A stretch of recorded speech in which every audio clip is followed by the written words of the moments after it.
Okay, because Gucci's lawyer said that Gucci was acting in self-defense because he alleged that 5 men were ordered by BMF to commit the robbery.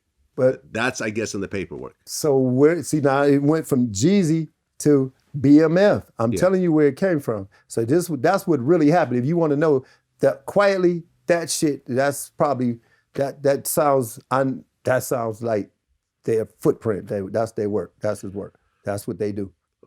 Later on, Gucci drops a song called Truth. Okay.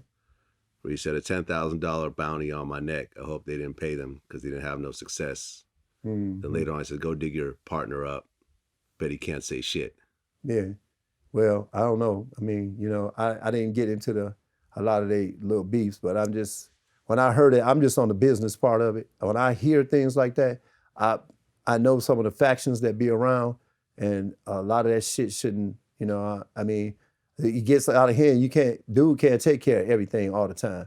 I hated that I couldn't be around as much as I did, but I had a job to do. I was trying to get dude to send these motherfuckers home because they was in the way, and there was a lot of bullshit that was going on that was fucking the business up and giving us an even worse name. We should have never took the name and put it out there in the first place, but we were doing it because it was an out game. We had a plan, you understand? So it was the greatest show on earth, and we gonna make these motherfuckers follow us.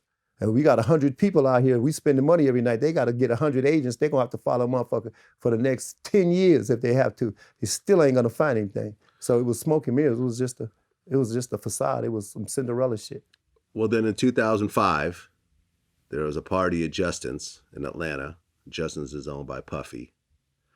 Bobby Brown's nephews, Shane and Kelsey Brown, got stabbed with an ice pick by Baby Blue, who's the younger brother of Bleu Dixon. Marquise Dixon, a.k.a. Baby Blue. So they say. The younger brother of Bleu DaVinci. Play bro. Oh, no, not his real brother? Okay. No, dude was from St. Louis originally. Lil Blue. Right. Baby Blue, and they moved out to California when he was young. Yeah, so they're saying that he was alleged, according to witnesses, they're saying that he stabbed both these guys in the neck with an ice pick.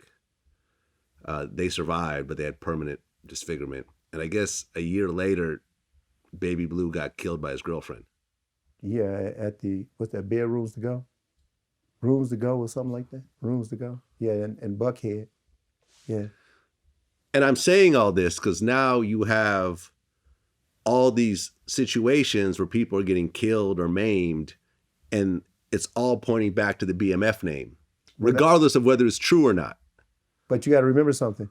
The BMF, when Baby Blue got killed, that was after the arrest and convictions of the Meech and T. So that was later. Okay, that happened later. That happened later. Okay, that happened after the fact. So that you can't blame that one on. That was something that Baby Blue brought on himself. He always had a way with these women, and in the end, it caught up to him, and he was still using that card, and somebody wasn't going to be threatened, and it took the turn for the worse for him. Well, at one point, Big Meech grabbed you and said, hey, we got to go have this meeting. And he didn't tell you what it was over or whatever else. Mm-hmm. And when you got to where you're supposed to go, there was a policeman. Yeah. And tell me what happened in this meeting. Yeah, it was at the dog kennel. We were in Georgia, and I spoke on it earlier. And I was like, man, this is my second time, man, coming over here with these guys. I was like, who the hell is these guys? I said, each time I'm bringing him 150 grand.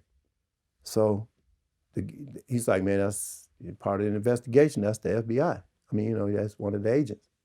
I'm like, man, why aren't you bringing me here? You know better than that. He's like, man, don't worry about it. They good. So I said, okay. Same story. He said, same story. I said, okay.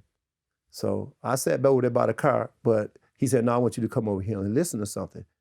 So they played the tape back, and the agent played the tape back, and the other agent stayed outside looking around to make sure they wasn't followed. So they played the tape back. We heard T talking to his family, his mom and his sister, them on the phone, and he was talking about, having dude, put down his brother. That hurt his heart, man. He couldn't believe his brother would say that. And I said, he ain't gonna, come on, man, he ain't gonna do nothing. He was like, man, he just had that look because he couldn't believe it came to that. I mean, you know, that's devastating. Dude loved his brother. Because by that point, the DEA had 5 months of wiretaps On Terry. on Terry. Yes. And over the phone, when Terry's talking to his sister, he said, my brother better knock it off before he gets knocked off. Yeah.